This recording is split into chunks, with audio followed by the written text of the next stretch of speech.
Hello everyone, I'm Nat Noah. Welcome to the channel.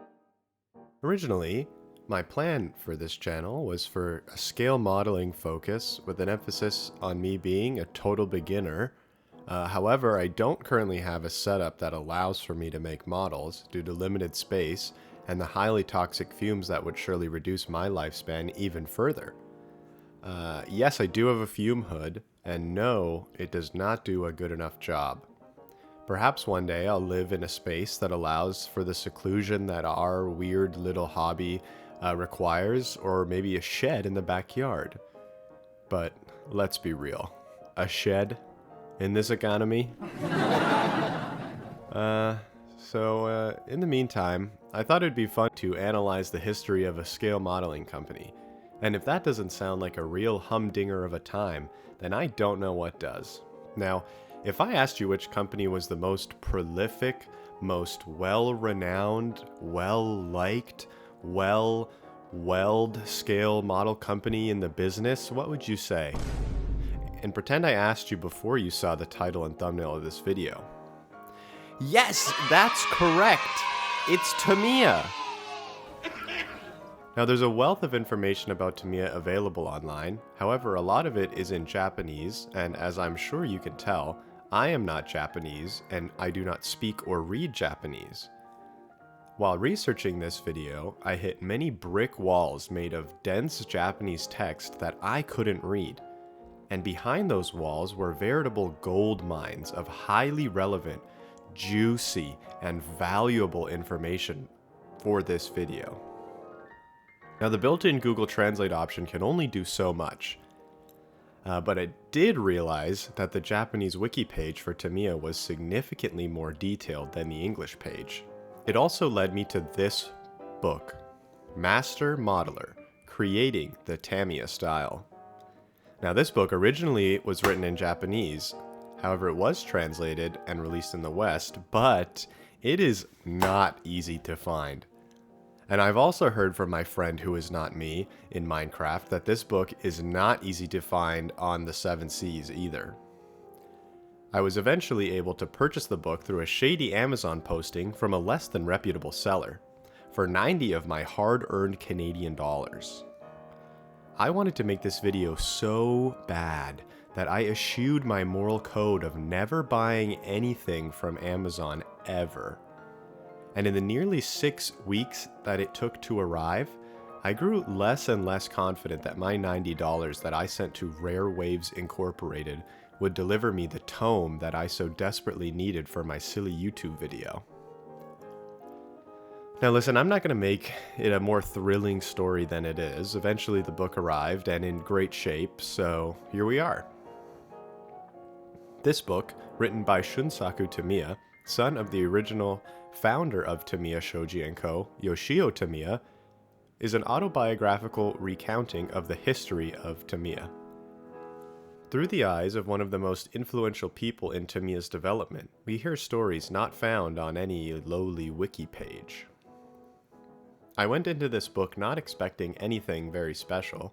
Honestly, I expected it to be a little bland, but to my surprise, it's a very engaging and well-written book.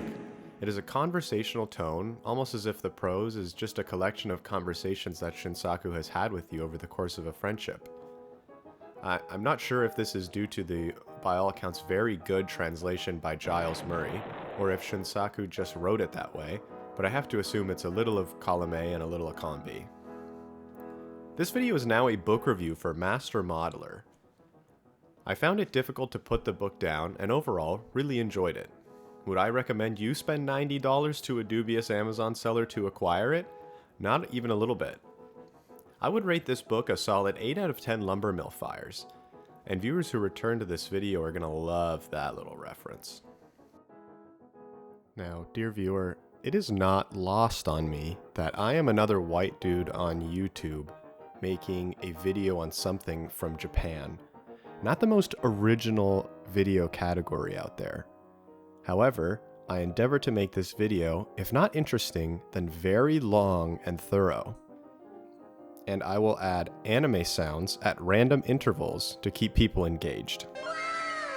Now, with the housekeeping out of the way, let's get to the real meat and potatoes of this surely enriching video. Let's explore the storied history of the Tamiya Shoji Company.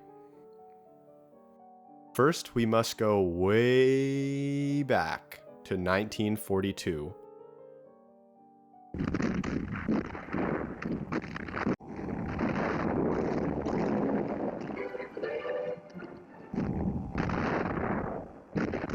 No, not that 1942.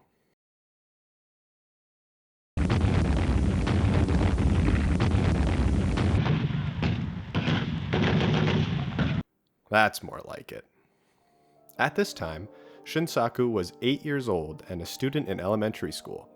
In his class, the boys were assigned what I can only assume was propaganda homework. In class, the teacher handed out small, wooden models of an airplane.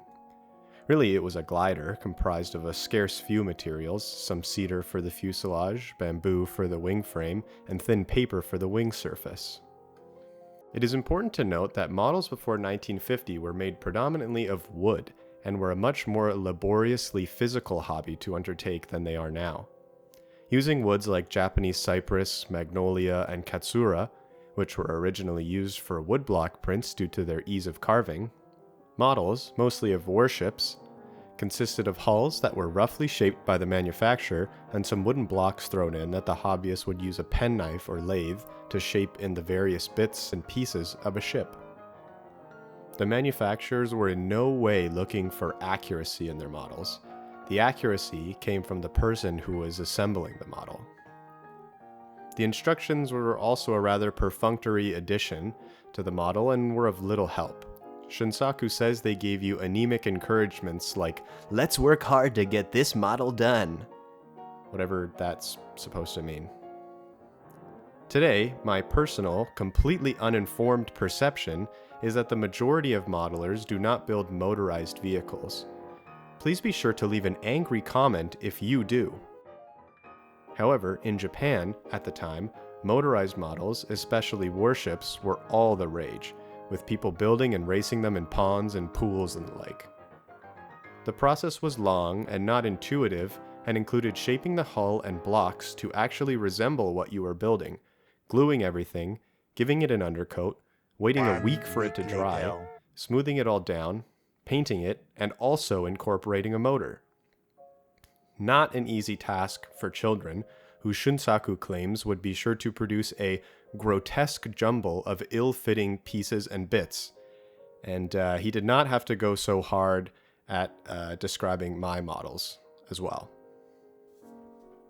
Getting back to Shunsaku's propaganda plane, unable to finish it in class, Shunsaku brings it home and feverishly works on it the whole night through.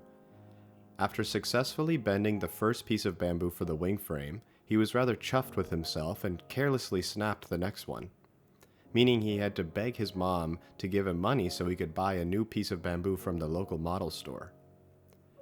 After a few days, the project was due, and many enthusiastic kids arrived at school with their model gliders. Some were so enthusiastic, in fact, that they had painted their planes with swastikas and rising sun flags. Shunsaku revels in his memories of throwing his plane at the top of a hill and feeling on the brink of a fantasy world he had only ever dreamed of, which is really adorable. With a sudden headwind, the time was perfect, and in front of his swastika-toting pals, he launched his glider. It flew an impressive distance and surely cemented him as a model maker for life. Following the conclusion of World War II, Shunsaku's father, Yoshio Tamiya, was essentially out of a job, as the transportation company he had run before and during the war did not survive the bombing raids in Shizuoka, the town Tamiya was founded in. For most of the war, Shizuoka had been spared the wrath of the USAAF, but in June of 1945, a US bombing raid killed nearly 2,000 people and razed the city to the ground. This, along with the disastrous 1940 fire, left the city in ruins. All this death and destruction presented a fantastic business opportunity in the timber and lumber supply industry for Yoshio.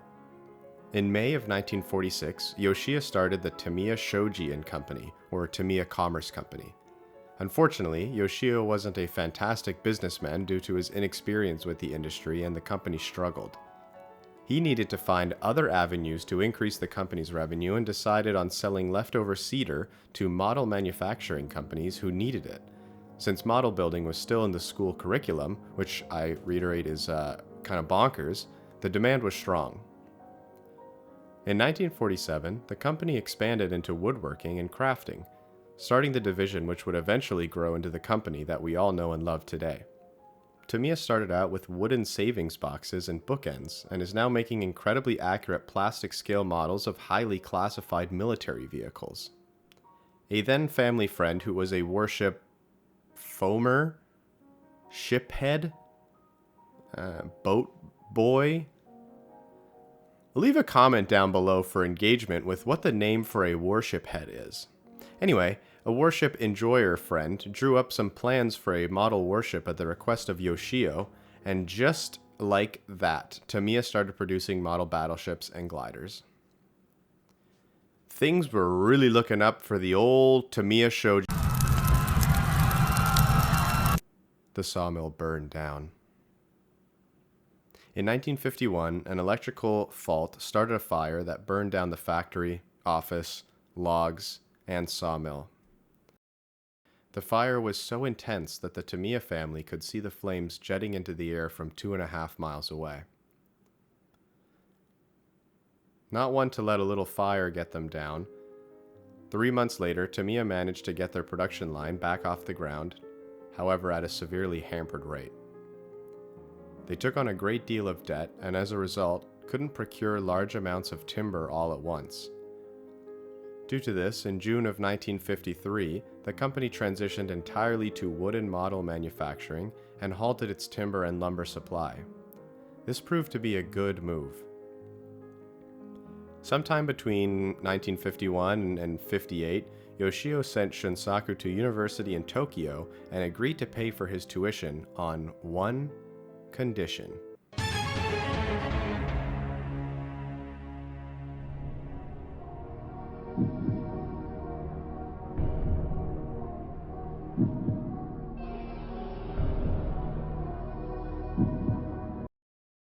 Yep, you read that correctly. The stipulation for Shunsaku's tuition to be paid for was that he would collect Yoshio's dues from his debtors in Tokyo. He was to do this by going to each business and asking them up front for the money they owed Yoshio, which Shunsaku would then use to pay for his living expenses. Since Shunsaku was still a child essentially, none of the companies that he visited took him seriously and rebuffed him every time. Since he was getting no money from his job, the boarding house that he stayed in locked him out of the dining room, which provided his included meals. Now, Shunsaku was serious, and when he next went to collect his father's debts, he really stuck it to the company by sitting in their office doing homework until they closed and refusing to leave. And this worked? And the owner's wife gave him some money just to leave? I think this probably taught Shunsaku the value of being persistent and persevering in the face of adversity, which certainly would come in handy during his tenure at Tamiya. While he was at school, his mom would send him money from a scooter rental business that she ran to support the family's struggling business. Just before graduating, she collapsed and was diagnosed with leukemia at the hospital. She passed away on March 30th, 1958, at the age of 51. Her funeral was the same day as Shunsaku's graduation. Following his graduation from university, Shunsaku went back to Shizuoka to work at Tamiya, with a new resolve to ensure the company thrived and to honor his mother. His father placed him in charge of the planning and design division, where he worked with his cousin Fumiwaka Tamiya, who was 20 years his senior and immediately disagreed with him on how things should be done. The argument stemmed from what scale their model warships should be. Their traditional wisdom at the time, and Fumiwaka's view, was that scale was irrelevant and all models were designed to be the same size, regardless of their real-life counterpart. So destroyers and battleships would end up being models with the same dimensions. After all, bigger is better. Additionally, it would be difficult to fit a motor into a smaller ship's hull. Additionally, Fumiwaka's products had always been successful in the past, so why should he be questioned now? Shunsaku's side of the argument was that models should stick to a specific scale, much like how models are nowadays. He wanted 1/800th scale ships because it bothered him when ships of different sizes in real life were portrayed as the same size in scale model form. Eventually, Shunsaku's stubbornness prevailed, and his father allowed him to produce a model to the scale that he wanted. However, he wouldn't make it easy. Shunsaku ended up doing almost everything himself, from the instruction manual to preparing the wood to machining the parts of the model. One thing he could not do, however, was accurately shape the ship's prow. This process was reserved for skilled craftsmen. From here, he doesn't really elaborate further on this model or what it leads to in terms of scale accuracy in the business. He just jumps right into a story of how his father contracted a friend who was a woodwork tool pro to reconfigure a wooden clog carving machine to be used to carve out the prow of their model warships. It took almost 4 months for the machine to be finished, and when it arrived at the Tamiya factory, it lacked any finishing touches or safety features. Naturally, the testing of this incredibly dangerous and unfamiliar machine was left to young Shunsaku. The testing took 2 months and left Shunsaku feeling more dead than alive. Now, that has to be the most relatable thing I've ever read in an autobiographical historical recounting of the story of a Japanese family-run scale modeling company. Eventually, the machine was turned into something useful, thanks to Shunsaku, and they were cranking out 5 ship's prows a minute, thanks to their new machine. Things were really looking up for the Tamiya. Knock knock. It's the United States. Things were really looking bad at Tamiya. In 1958, the first plastic models became available in Japan. This was a novel and interesting new frontier, entirely unfamiliar to Tamiya and the other Japanese model manufacturers. Shunsaku heard from a friend about these newfangled plastic model kits and wanted to see what all the hubbub was about. I'm sorry. A shop in Shinbashi, Tokyo, was importing these models from the US and selling them at exorbitant prices because they could. The models were already sold out when Shunsaku arrived, and all he could do was place an order for a ship and a tank that he would pick up at a later time. The arrogant shopkeeper demanded he be paid in advance, and after 2 months of waiting, Shunsaku made the long trek from Shizuoka to Tokyo, only to find that just the tank had been delivered. He was still missing the battleship. The model he did get was a 1/50th scale Revolt tank. Shunsaku noted it felt cheap, but had kick-ass box art. The only 1958 Revolt tank I can find is this T-3485, which doesn't mention a scale, but does have some pretty sick box art. The model was very precise and concerned Shunsaku because a wooden model could never replicate the details of this plastic one. Rivet heads, tracks, an accurate barrel. The assembly was simple. There was no whittling, sanding, or using a knife to shape the hull, but he felt the construction lacked challenge, which was, in his mind, where most of the fun was to be had. While the popularity of plastic was rising, it took a while to catch on because it was still new, foreign, and expensive. Once cheaper Japanese-made plastic and models were available, it really took off. In a modern context, plastic is viewed as cheap, like a downgrade from wood or metal. However, at the time, it was considered a luxury.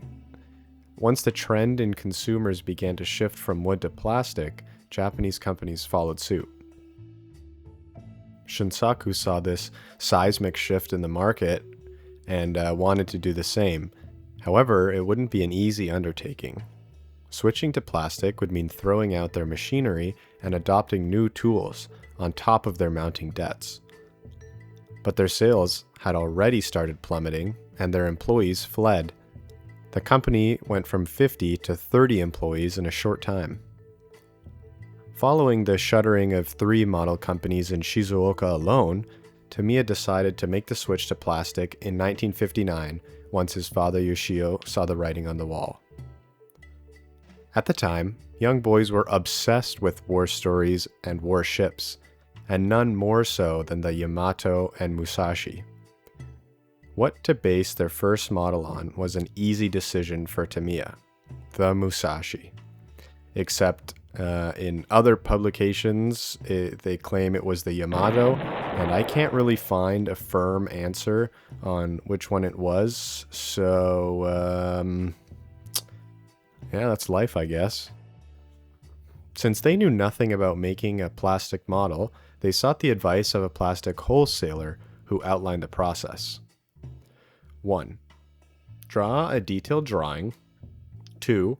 Create a wooden mock-up based on the drawings. 3. Carve shapes of parts into a block of special steel based on accurate measurements of said wooden model. This would end up being the female half of the model. 4. Create the male half of the model. Inject molten plastic in between molds, which will harden to form parts of model. 5. Profit. Tamiya needed help with their technical drawings and found it in Hatsuji Shinomiya, a worship fanatic who left his barbershop business in his wife's hands so he could focus on drawing worships, claiming, "When I start to think about worships, how can I possibly do anything as idiotic as cutting hair?" Which seems incredibly shitty considering his wife took over his hair cutting business so he could make doodles all day. Next was to find a mold maker. The plastic dealer from before directed them to one he knew of, who was unable to take on the request, but he directed them to another maker who was unable to take on the request. Another mold maker, directed them to another mold maker, directed another mold. Eventually, when they found one who could, it would take 6 months and cost 2.5 million yen, of which a third was to be paid up front. The mold was delivered a month late, and testing started with Japanese manufactured plastic, which at the time was cheap and brittle. Tamiya had to import foreign-made plastic at a premium price.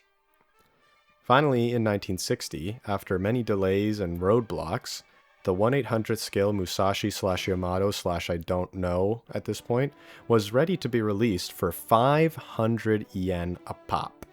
Things were really looking up for Nichimo releases a plastic Musashi model earlier and for 350 yen. Even after lowering their price to match, Tamiya's first ever plastic model failed to gain traction against their competitor's model.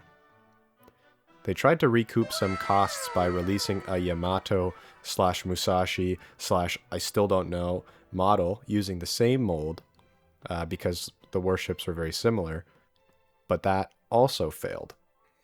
Nichimo's model was bigger and the lower hull was already red, meaning it didn't need painting. They also had a hit plastic tank which bolstered their reputation and bankrolled their warship production. Despite being a more historically accurate model, Tamiya's first plastic outing had failed. Guys, how about a little story time with Nat Noah? At this time, Tamiya's logo was the letters TMK with a globe shape set behind them. TMK standing for Tamiya Moke Kyosei, which in English means Tamiya Education Models. Shunsaku felt this was a little vague and did not excite anyone looking at it. So he decided to ask his brother, Masao, who was a student at the Tokyo National University of Fine Arts and Music, to design a logo for the company as they embarked on this new, uncharted path. Masao, a first-year student, designed the logo that Tamiya has used for the past 60 years, which I mean, like, come on, dude. Okay, enough of the story. Back to history. Following the Musashi/Yamato/ disaster, even Yoshio began to lose hope in the company. To recoup some losses, Shunsaku designed a wooden ship model entirely on his own to keep costs low. Only one longtime friend wholesaler bought it, and then only out of pity.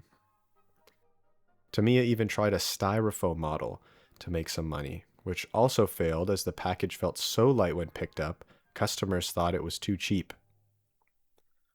Out of complete dumb luck, a plastic wholesaler advised Tamiya that they should consider reusing old plastic molds that had been lying around if they couldn't afford to create new ones. The molds they ended up using were of small racing cars, and Shunsaku used them to create the Baby Racer and Baby Truck series of models. These consisted of model components packed loose in a box and marketed as model kits. The box had bright and attractive packaging featuring illustrations Shunsaku had found in old American magazines that he bought in secondhand bookstores and definitely didn't plagiarize. Coming in at only 50 yen, these baby racers were easily accessible for kids of all ages and sold like hotcakes.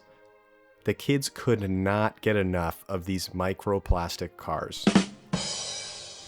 Following the runaway success of the Baby Racer series, Tamiya finally had the capital to consider creating a new plastic model of their own original design. Now, a year after the Musashi/Yamato/This Isn't Funny incident, Shunsaku goes back to the drawing board to decide what in the world Tamiya's next model should be. Warships are all the rage, but their last one was a real stinker. Kids love airplanes too, but the shapely curves of the fuselage and sultry lines of the wings were hard and expensive to replicate in plastic at the time. A tank, though. That I like, says Mr. Tamiya. Shunsaku ends up on the Panther, a real wearaboo pick that he claims was for its boxy shape and abundance of straight lines. He wanted to set his Panther apart from American models, which were very good, but distinctively lacked even a crumb of motorization. Due to its boxy shape, the Panther allowed for batteries and a motor to be hidden inside. Shunsaku knew the model needed to be a hit and spent his time thinking of how to make it one. After seeing an article in a worship magazine written by one Shigeru Komatsuzaki, preeminent illustrator for young boys' magazines and an apparent worship fanatic, Shunsaku fired off a letter to the address included in the article, which is kind of insane, thinking about that today. The letter was a bit of a sob story about Tamiya's history and current situation, begging Komatsuzaki to draw the artwork for the Panther's box, and stating, "I want to do everything humanly possible to make the Panther a commercial success." Not expecting a reply, his phone rang a week later. Who was on the horn but Komatsuzaki himself, asking Shunsaku to come to his home to discuss the drawing any old time.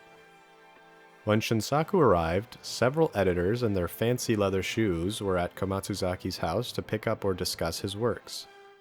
While talking about warships, which was seemingly a prerequisite to be Komatsuzaki's editor, in passing, Shunsaku mentioned the bulbous bow of a ship, immediately setting Komatsuzaki off and endearing Shunsaku to him. They talked at length about British warships, a favorite topic of Komatsuzaki's. He eventually agreed to draw the box art, and by the time Shunsaku left, he felt assured that the Panther would be a success. With the mold maker progressing lackadaisically and Komatsuzaki's artwork complete, all that was left was the instruction manual.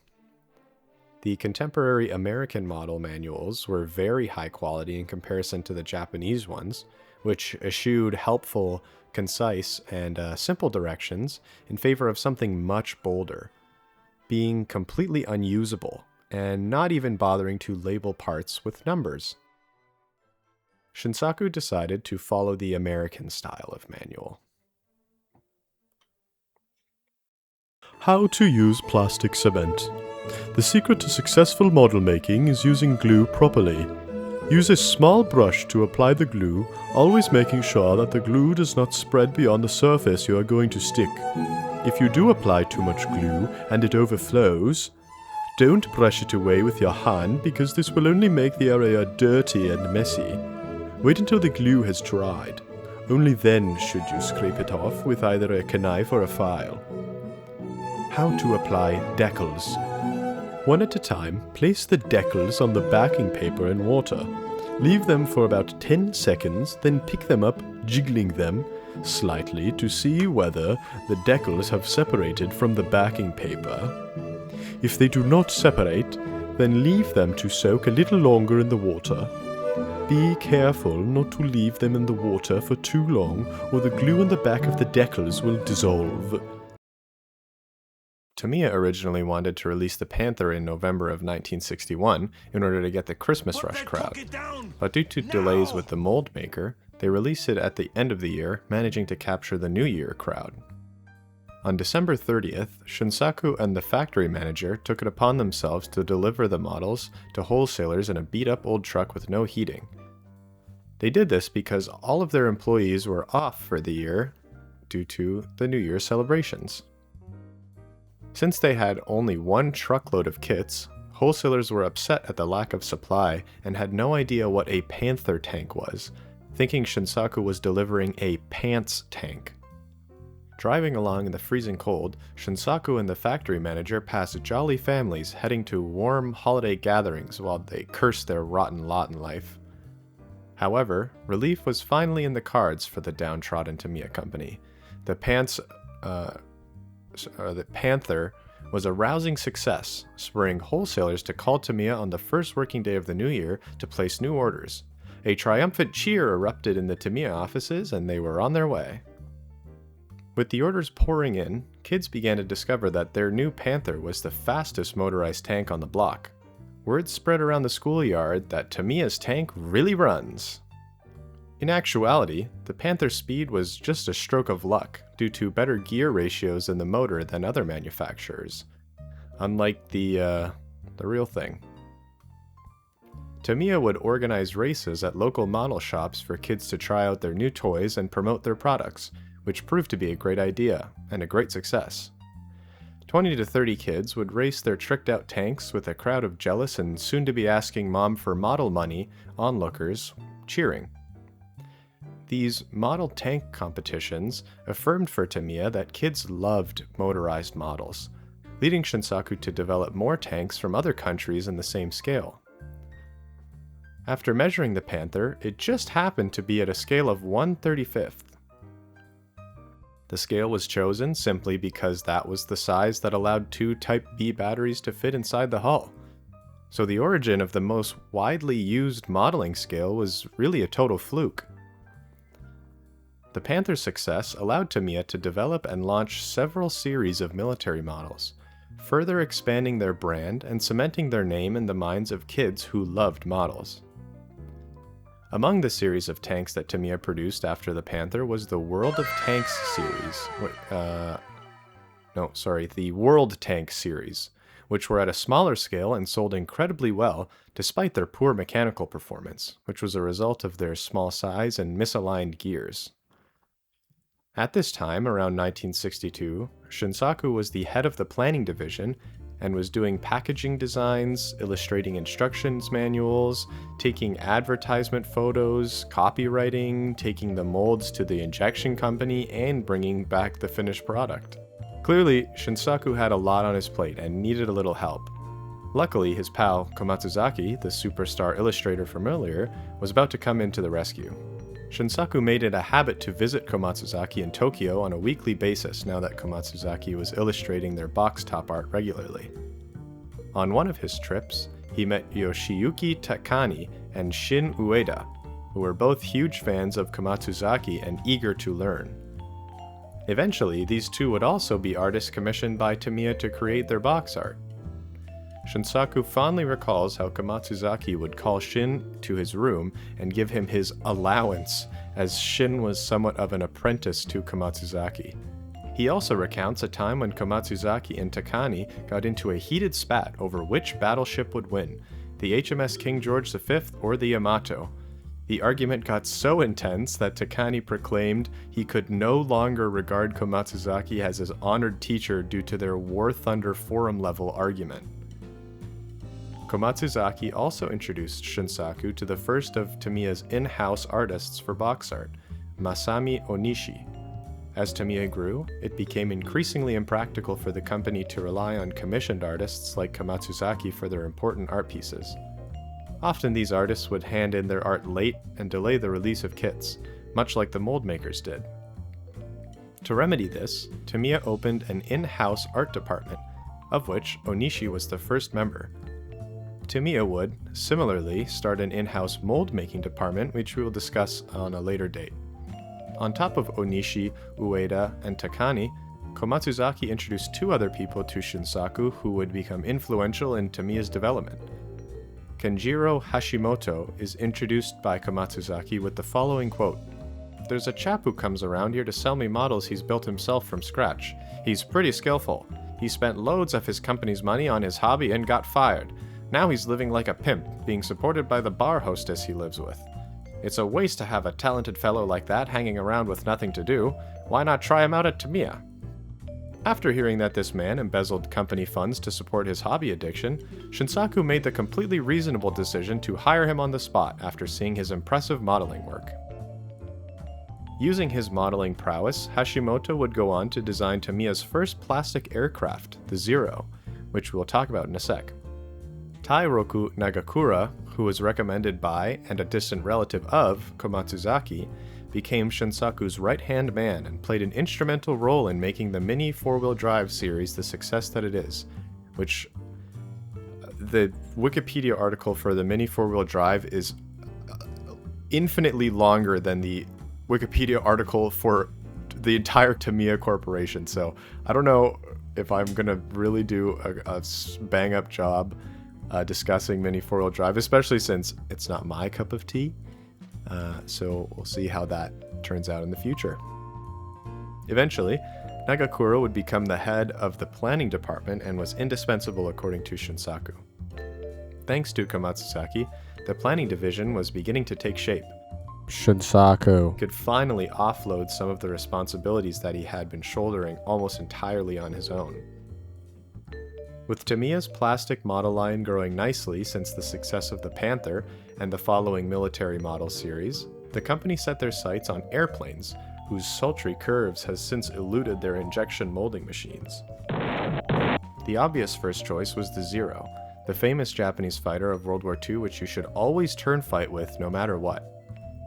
In the early 60s, Japanese boys were enamored with war stories and the almost mythical status of the Yamato, Musashi, and Zero. There were already a number of Zero kits on the market, from foreign and domestic manufacturers. King among them was the Monogram kit, which Shunsaku claims featured a representation of the engine cowling and the lines running from it aft to the canopy, which was less than accurate to the real-life counterpart. Tamiya toiled tirelessly to recreate the Zero's features with unmatched accuracy. The designer of Tamiya's Zero was Kenjiro Hashimoto, who we discussed earlier. Soon after its release in June of 1963, Shunsaku received a call from one Hidemasa Kimura.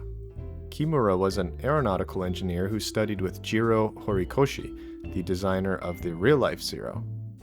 He also designed Japan's long-range experimental aircraft, the A-26 or Kai-77, which broke the standing endurance flight record with its 57-hour, 16,000-kilometer flight in 1944, which I think is very cool. Back to Tamiya, Kimura invited Shunsaku and Hashimoto to a dinner at a restaurant in the opulent Ginza district of Tokyo, only mentioning the Zero model, but nothing else.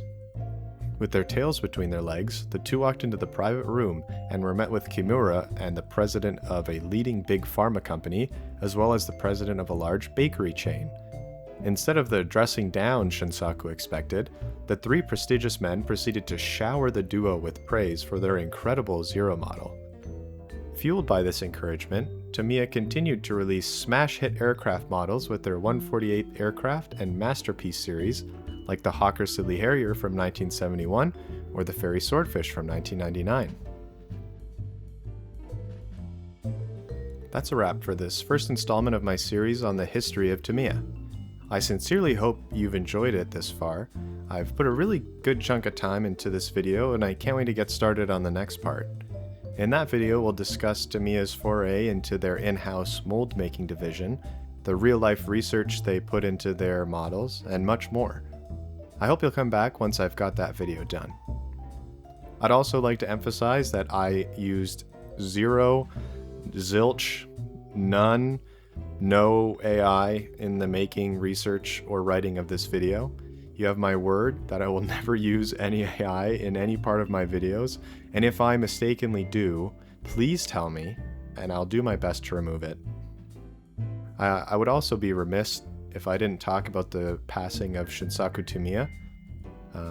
I started researching this video probably about a year ago now, before he passed away, and hearing of his death was kind of soul-crushing after reading this book and about how much he cared and loved for this company. I remembered thinking how amazing it was that this myth of a man was still alive and well, traveling to trade shows and doing what he loved. But he's left a really incredible mark on the industry, and I hope he's up there smiling down at what Tamiya is doing these days. So I'd just like to close off the video by saying rest in peace, Shunsaku, and a heartfelt thank you for everything that you've done.